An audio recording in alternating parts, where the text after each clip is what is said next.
Julio Ramón Ribeiro. Alienación.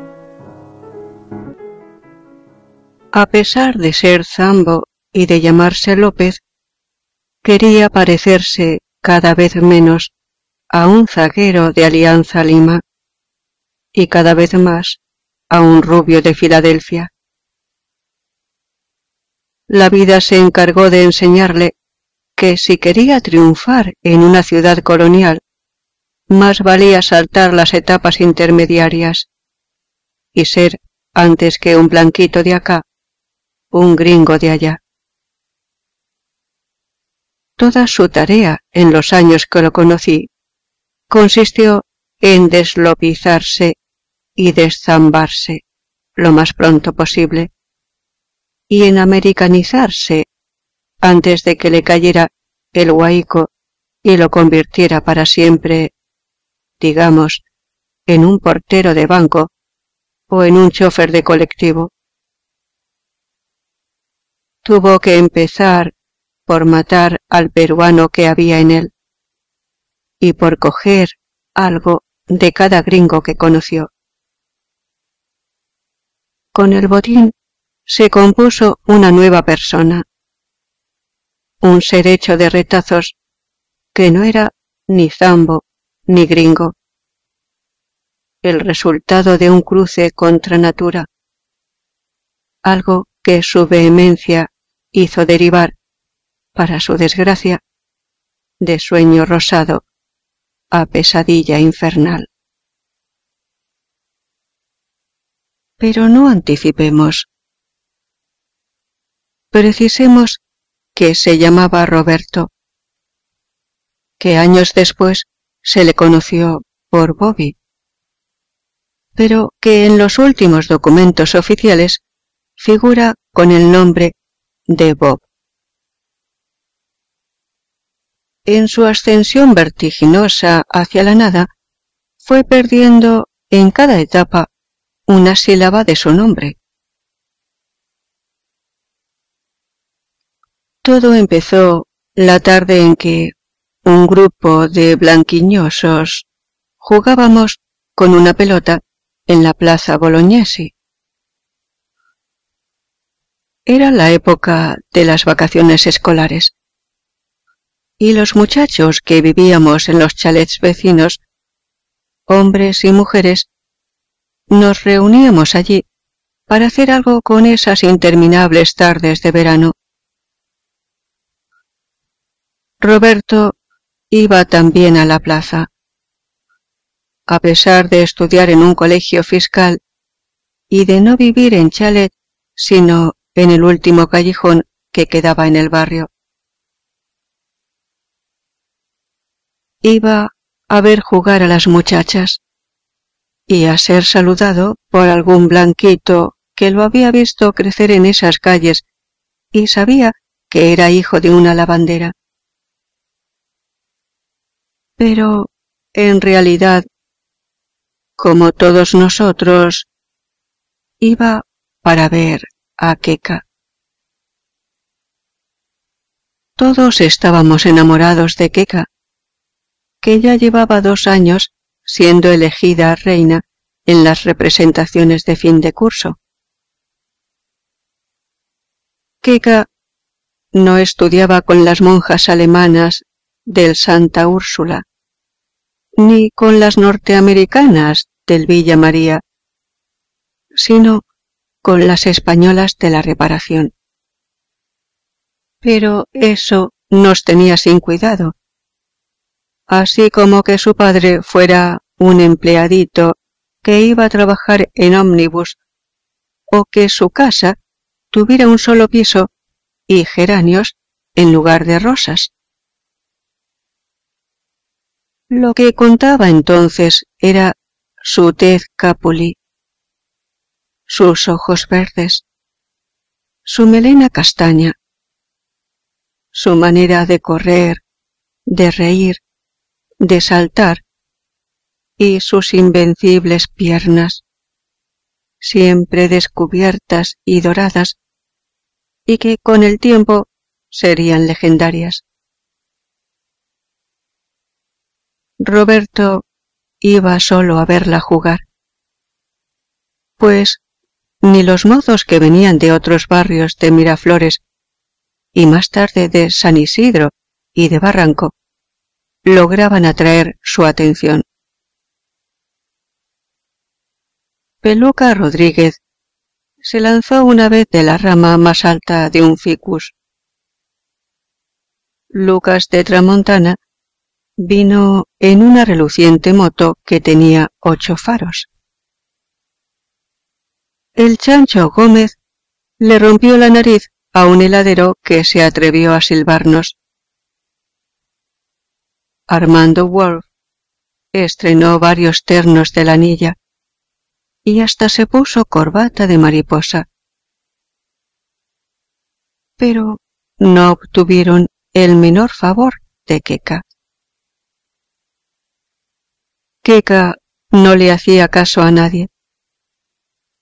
Le gustaba conversar con todos, correr, brincar, reír, jugar al voleibol y dejar al anochecer a esa banda de adolescentes sumidos en profundas tristezas sexuales que sólo la mano caritativa entre las sábanas blancas consolaba.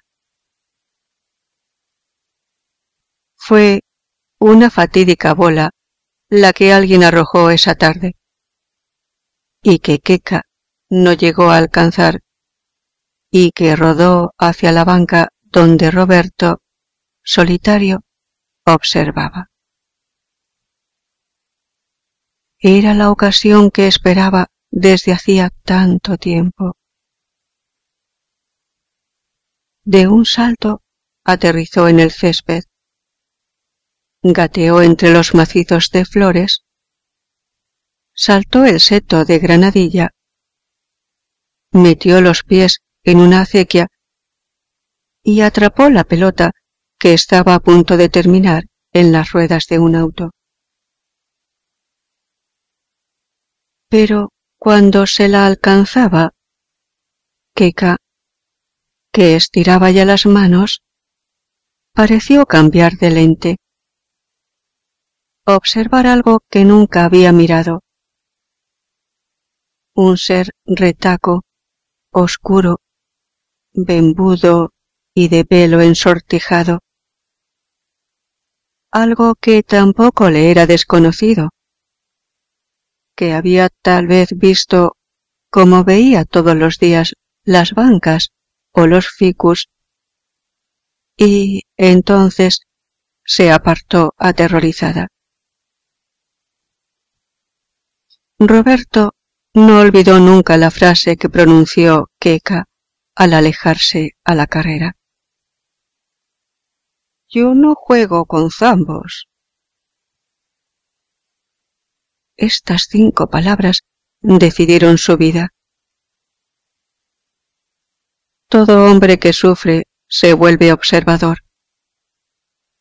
Y Roberto siguió yendo a la plaza en los años siguientes, pero su mirada había perdido toda inocencia. Ya no era el reflejo del mundo, sino el órgano vigilante que cala, elige, califica. Queca había ido creciendo. Sus carreras se hicieron más moderadas. Sus faldas se alargaron. Sus saltos perdieron en impudicia. Y su trato con la pandilla se volvió más distante y selectivo. Todo eso lo notamos nosotros. Pero Roberto vio algo más. Que Queca tendía a descartar de su atención a los más trigueños, a través de sucesivas comparaciones, hasta que no se fijó más que en Chalo Sander, el chico de la banda que tenía el pelo más claro, el cutis sonrosado y que estudiaba además en un colegio de curas norteamericanos. Cuando sus piernas estuvieron más triunfales y torneadas que nunca, ya solo hablaba con Chalo Sander. Y la primera vez que se fue con él de la mano hasta el malecón, comprendimos que nuestra dehesa había dejado de pertenecernos y que ya no nos quedaba otro recurso que ser como el coro de la tragedia griega, presente y visible, pero alejado irremisiblemente de los dioses. Desdeñados, despechados, nos reuníamos después de los juegos en una esquina, donde fumábamos nuestros primeros cigarrillos. Nos acariciábamos con arrogancia el bozo incipiente y comentábamos lo irremediable. A veces entrábamos a la pulpería del chino Manuel y nos tomábamos una cerveza. Roberto nos seguía como una sombra. Desde el umbral nos escrutaba con su mirada, sin perder nada de nuestro parloteo. Le decíamos a veces: «Hola, Zambo, tómate un trago». Y él siempre: «No, gracias, será para otra ocasión». Pero a pesar de estar lejos y de sonreír, sabíamos que compartía a su manera nuestro abandono. Y fue Chalo Sander, naturalmente, quien llevó a Keka a la fiesta de promoción cuando terminó el colegio. Desde temprano nos dimos cita en la pulpería. Bebimos un poco más de la cuenta. Urdimos planes insensatos. Se habló de un rapto, de un cargamontón. Pero todo se fue en palabras. A las 8 de la noche estábamos frente al ranchito de los geranios, resignados a ser testigos de nuestra destitución. Chalo llegó en el carro de su papá con un elegante smoking blanco y salió al poco rato acompañado de una Keka de vestido largo y peinado alto, en la que apenas reconocimos a la compañera de nuestros juegos. Keka ni nos miró. Sonreía apretando en sus manos una carterita de raso. Visión fugaz. La última. Pues ya nada sería como antes. Moría en ese momento toda ilusión. Y por ello mismo no olvidaríamos nunca esa imagen que clausuró para siempre una etapa de nuestra juventud. Casi todos desertaron la plaza, unos porque preparaban el ingreso a la universidad, otros porque se fueron a otros barrios en busca de una imposible réplica de Keka. Solo Roberto, que ya trabajaba como repartidor de una pastelería, recalaba al anochecer en la plaza, donde otros niños y niñas cogían el relevo de la pandilla anterior y repetían nuestros juegos con el candor de quien cree haberlos inventado. En su banca solitaria registraba distraídamente el trajín, pero de reojo seguía mirando hacia la casa de Keka. Así pudo comprobar, antes que nadie, que Chalo había sido solo un episodio en la vida de Keka. una especie de ensayo general que la preparó para la llegada del original, del cual Chalo había sido la copia. Billy Mulligan, hijo de un funcionario del Consulado de Estados Unidos. Billy era pecoso, pelirrojo, usaba camisas floreadas, tenía los pies enormes, reía con estridencia. El sol, en lugar de dorarlo, lo despellejaba. Pero venía a ver a Keka en su carro, y no en el de su papá. No se sabe dónde lo conoció Keka, ni cómo vino a parar allí.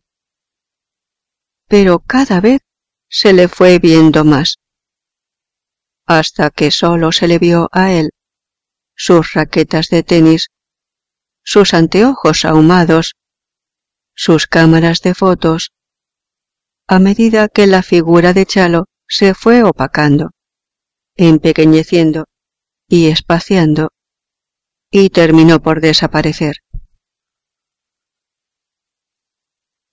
Del grupo al tipo y del tipo al individuo, Keka había al fin empuñado su carta. Solo Mulligan sería quien la llevaría al altar, con todas las de la ley, como sucedió después, y tendría derecho a acariciar esos muslos con los que tanto, durante años, tan inútilmente soñamos.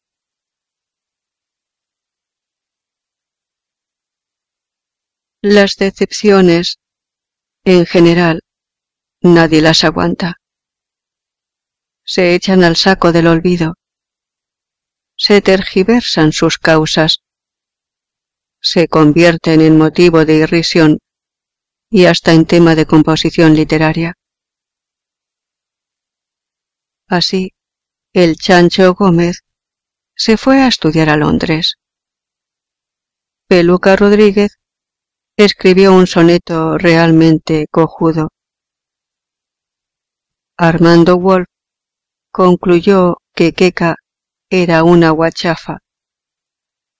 Y Lucas de Tramontana se jactaba mentirosamente de habérsela pachamanqueado varias veces en el malecón. Fue solo Roberto el que sacó de todo esto una enseñanza veraz y tajante.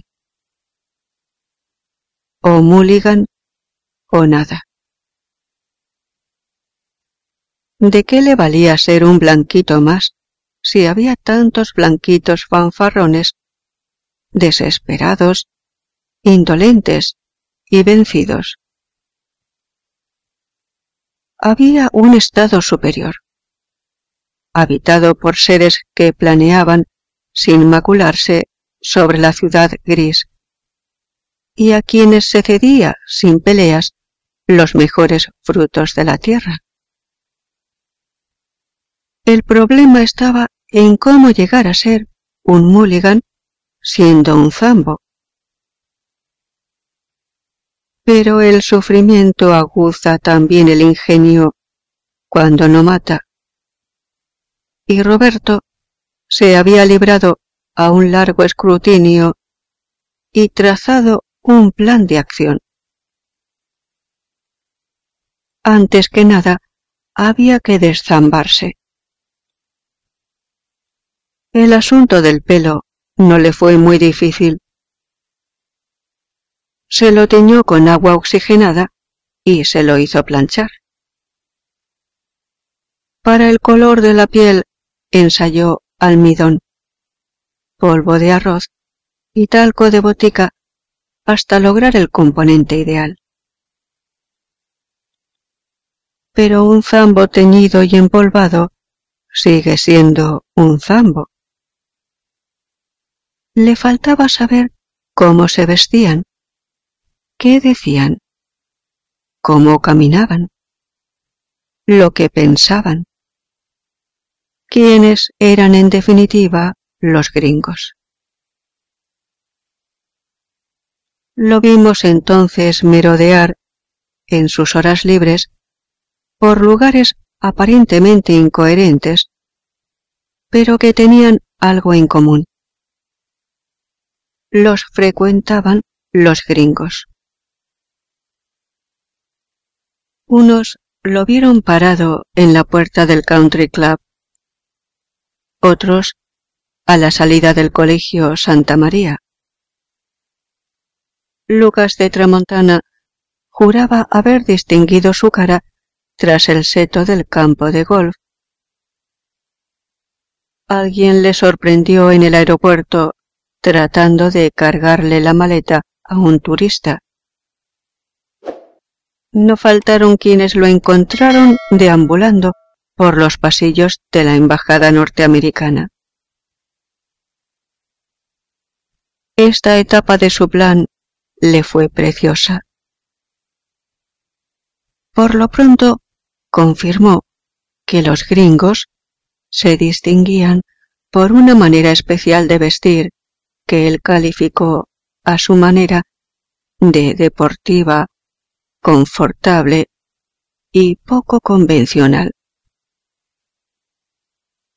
Fue por ello uno de los primeros en descubrir las ventajas del blue jeans. El aire vaquero y varonil de las anchas correas de cuero rematadas por gruesas hebillas. La comodidad de los zapatos de lona blanca y suela de jeve. El encanto colegial que daban las gorritas de lona con visera. La frescura de las camisas de manga corta a flores o anchas rayas verticales. La variedad de casacas de nilón cerradas sobre el pecho con una cremallera o el sello pandillero provocativo y despreocupado que se desprendía de las camisetas blancas con el emblema de una universidad norteamericana. Todas estas prendas no se vendían en ningún almacén.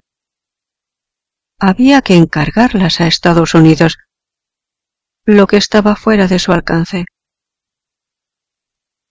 Pero, a fuerza de indagar, descubrió los remates domésticos. Había familias de gringos que debían regresar a su país y vendían todo lo que tenían, previo anuncio en los periódicos. Roberto se constituyó, antes que nadie, en esas casas, y logró así hacerse de un guardarropa en el que invirtió todo el fruto de su trabajo y de sus privaciones.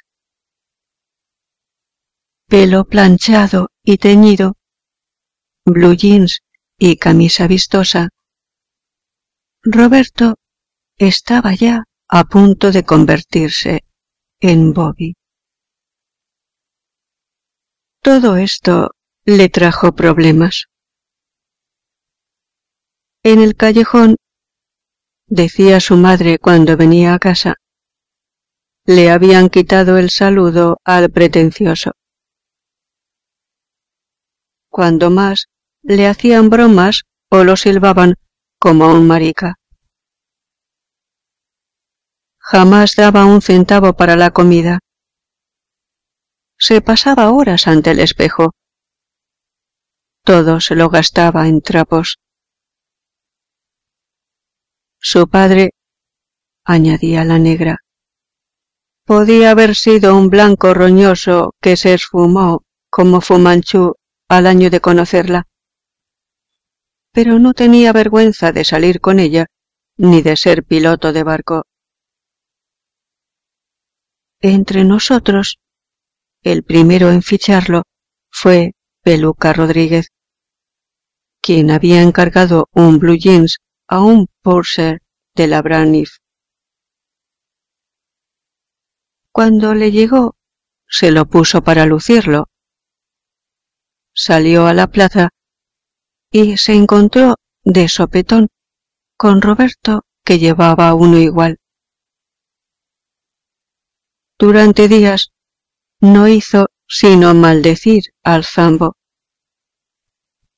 Dijo que le había malogrado la película, que seguramente lo había estado espiando para copiarlo.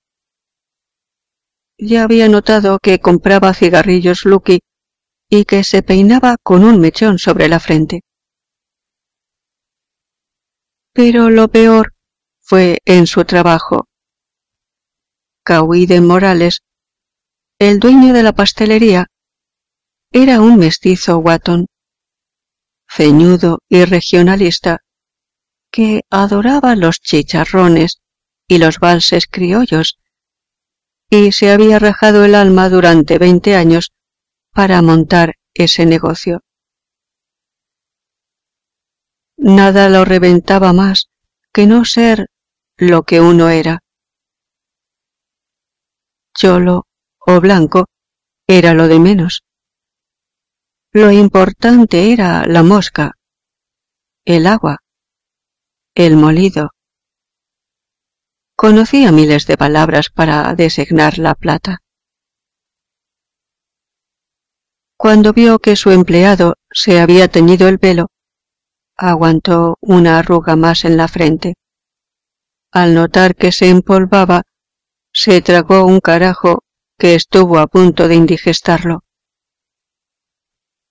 Pero cuando vino a trabajar, disfrazado de gringo, le salió la mezcla de papá, de policía, de machote y de curaca que había en él, y lo llevó del pescuezo a la trastienda. La pastelería Morales Hermanos era una firma seria. Había que aceptar las normas de la casa. Ya había pasado por alto lo del maquillaje, pero si no venía con mameluco como los demás repartidores, lo iba a sacar de allí de una patada en el culo. Roberto estaba demasiado embalado para dar marcha atrás y prefirió la patada. Fueron interminables días de tristeza mientras buscaba otro trabajo. Su ambición era entrar a la casa de un gringo como mayordomo, jardinero, chofer o lo que fuese. Pero las puertas se le cerraban una tras otra. Algo había descuidado en su estrategia, y era el aprendizaje del inglés. Como no tenía recursos para entrar a una academia de lenguas, se consiguió un diccionario, que empezó a copiar aplicadamente en un cuaderno.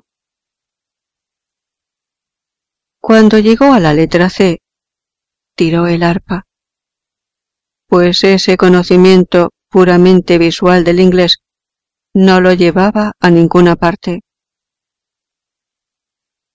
Pero allí estaba el cine, una escuela que además de enseñar, divertía. En la cazuela de los cines de estreno pasó tardes íntegras viendo en idioma original westerns y policiales. Las historias le importaban un comino. Estaba solo atento a la manera de hablar de los personajes.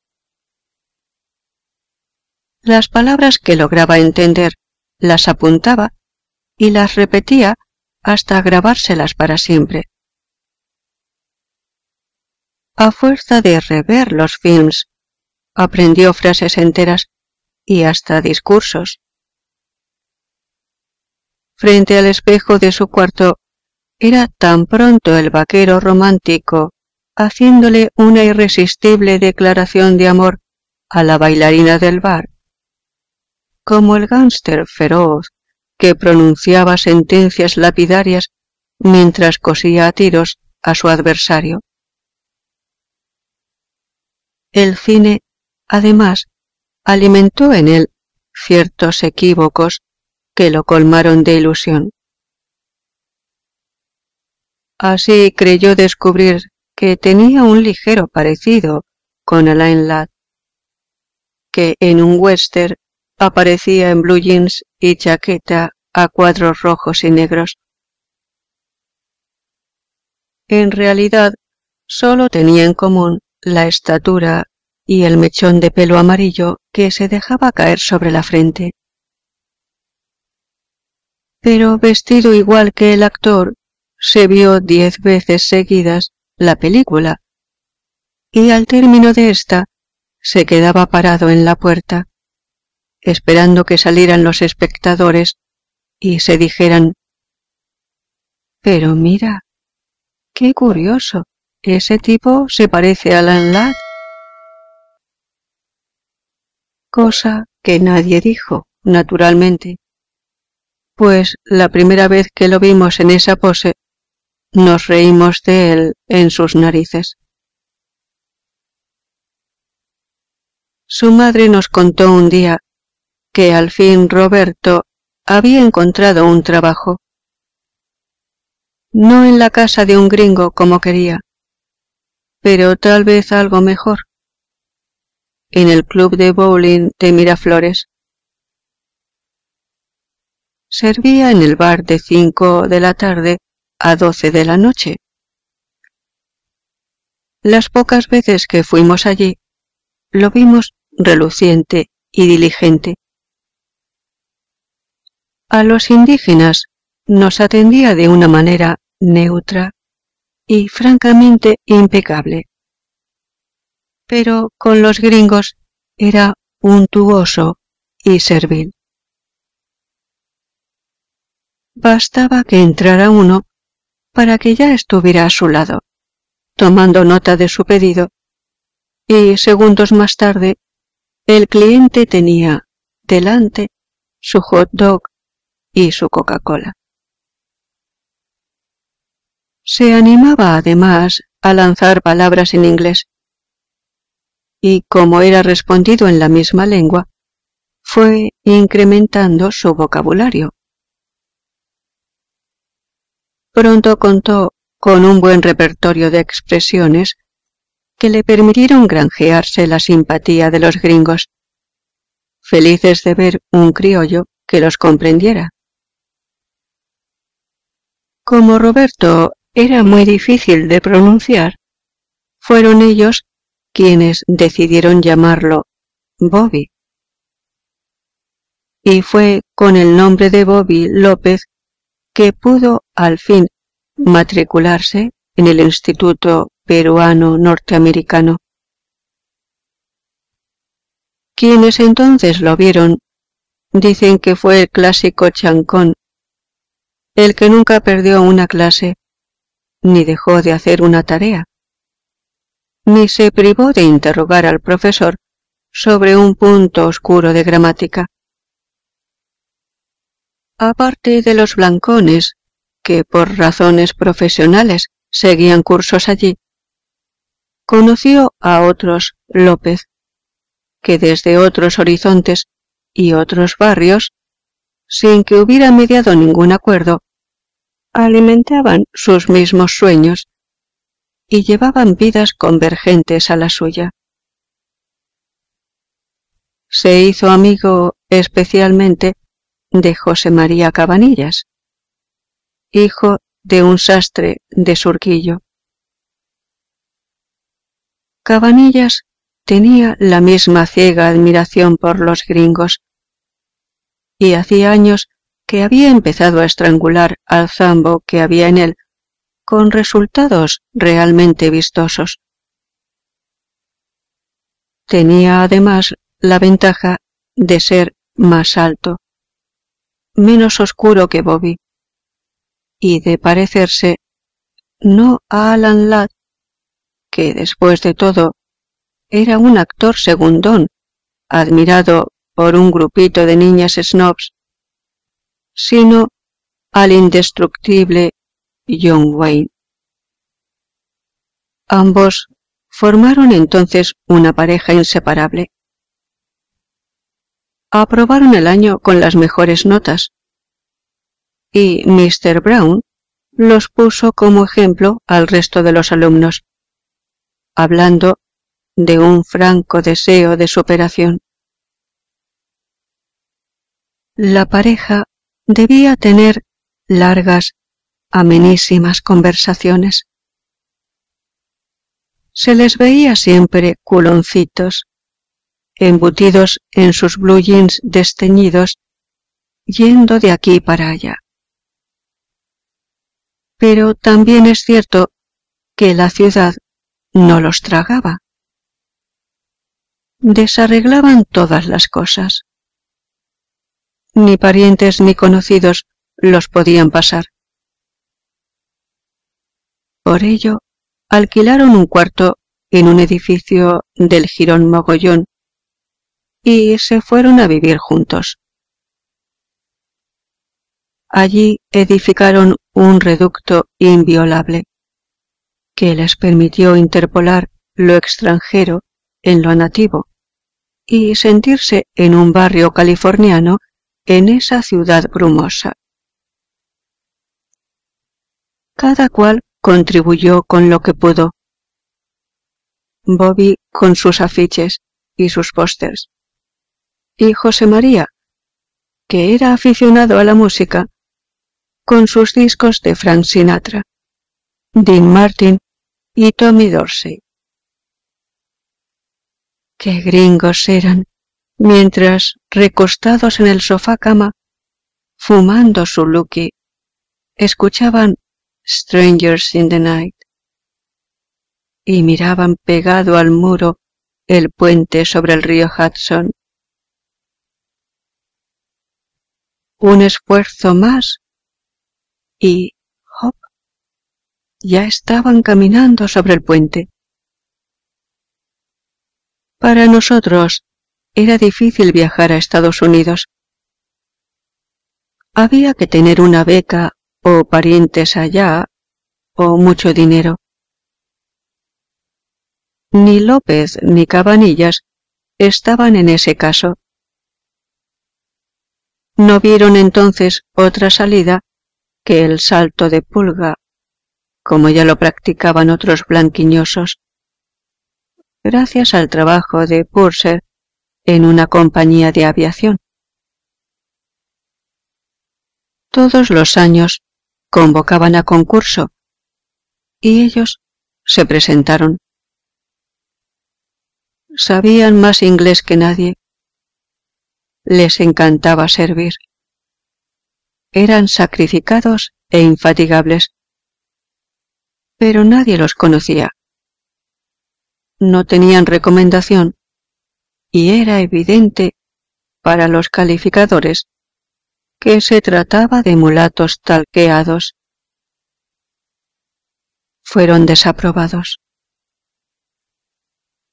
Dicen que Bobby lloró y se mesó desesperadamente el cabello, y que Cabanillas tentó un suicidio por salto al vacío desde un modesto segundo piso. En su refugio de Mogollón pasaron los días más sombríos de su vida. La ciudad que los albergaba terminó por convertirse en un trapo sucio a fuerza de cubrirla de insultos y reproches. Pero el ánimo les volvió y nuevos planes surgieron. Puesto que nadie quería ver aquí con ellos, había que irse como fuese. Y no quedaba otra vía que la del inmigrante disfrazado de turista.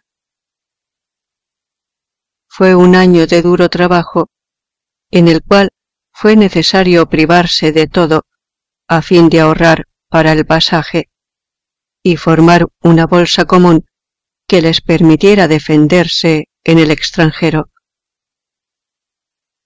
Así, ambos pudieron, al fin, hacer maletas y abandonar para siempre esa ciudad odiada, en la cual tanto habían sufrido, y a la que no querían regresar, así no quedara piedra sobre piedra. todo lo que viene después es previsible, y no hace falta mucha imaginación para completar esta parábola. En el barrio dispusimos de informaciones directas. Cartas de Bobby a su mamá, noticias de viajeros y, al final, relato de un testigo. Por lo pronto, Bobby y José María se gastaron en un mes lo que pensaban les duraría un semestre. Se dieron cuenta, además, que en Nueva York se habían dado cita todos los López y Cabanillas del mundo: asiáticos, árabes, aztecas, africanos, ibéricos, mayas, chibchas, sicilianos, caribeños, musulmanes, quechuas, polinesios, esquimales, ejemplares de toda procedencia, lengua, raza y pigmentación, y que tenían solo en común el querer vivir como un yanqui, después de haber cedido su alma y haber intentado usurpar su apariencia. La ciudad los toleraba unos meses, complacientemente, mientras absorbía sus dólares ahorrados. Luego, como por un tubo, los dirigía hacia el mecanismo de la expulsión. A duras penas obtuvieron ambos una prórroga de sus visas, mientras trataban de encontrar un trabajo estable que les permitiera quedarse, al par que las quecas del lugar, y eran tantas, les pasaban por las narices sin concederles ni siquiera la atención ofuscada que nos despierta una cucaracha. La ropa se les gastó. La música de Frank Sinatra les llegaba al huevo. La sola idea de tener por todo alimento que comerse un hot dog, que en Lima era una gloria, les daba náuseas. Del hotel barato pasaron al albergue católico y luego a la banca del parque público. Pronto conocieron esa cosa blanca que caía del cielo, que los despintaba y que los hacía patinar como idiotas en veredas heladas, y que era, por el color, una perfidia racista de la naturaleza. Solo había una solución. A miles de kilómetros de distancia, en un país llamado Corea, rubios estadounidenses combatían contra unos horribles asiáticos. Estaba en juego la libertad de Occidente, decían los diarios, y lo repetían los hombres de Estado en la televisión. Pero era tan penoso enviar a los boys a ese lugar. Morían como ratas, dejando a pálidas madres desconsoladas en pequeñas granjas donde había un cuarto en el altillo lleno de viejos juguetes. El que quisiera ir a pelear un año allí tenía todo garantizado a su regreso: nacionalidad, trabajo, seguro social, integración, medallas. Por todo sitio existían centros de reclutamiento. A cada voluntario, el país le abría su corazón. Bobby y José María se inscribieron para no ser expulsados. Y después de 3 meses de entrenamiento en un cuartel, partieron en un avión enorme.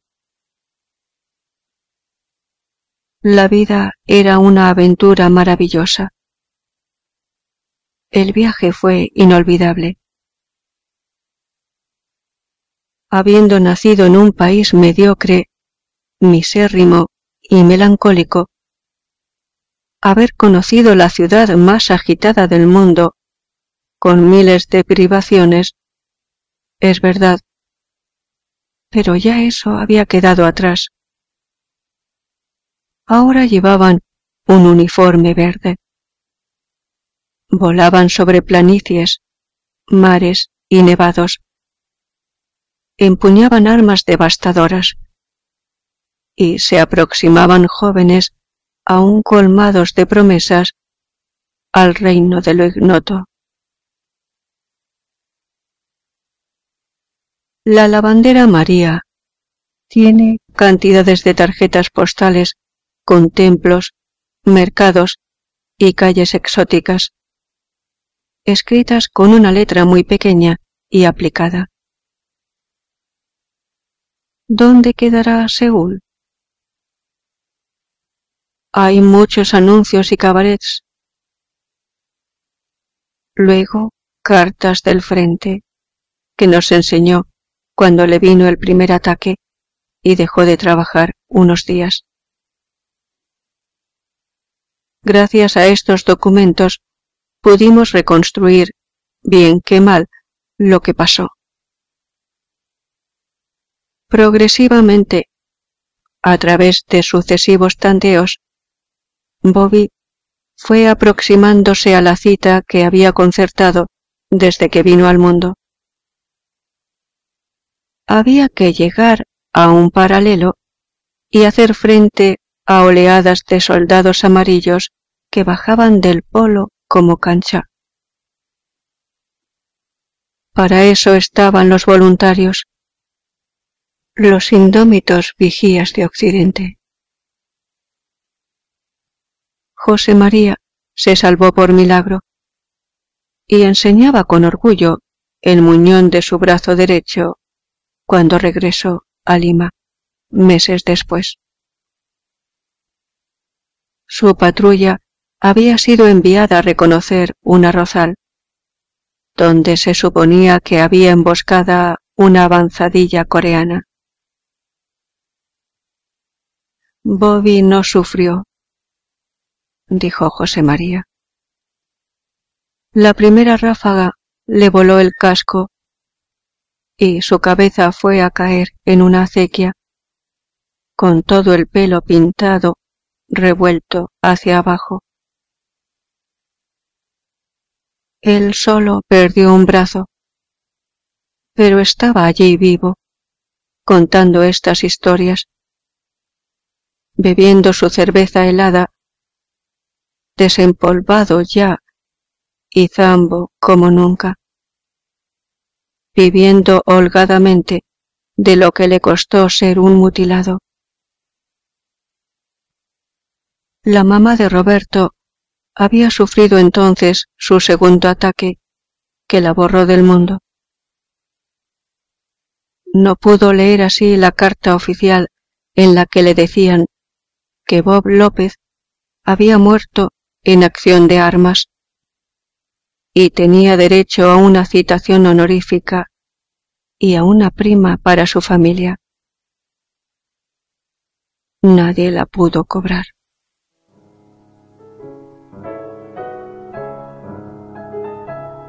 Colofón. Y Queca. Si Bob hubiera conocido su historia, tal vez su vida habría cambiado, o tal vez no. Eso nadie lo sabe. Billy Mulligan la llevó a su país, como estaba convenido, a un pueblo de Kentucky, donde su padre había montado un negocio de carnes de cerdo enlatada.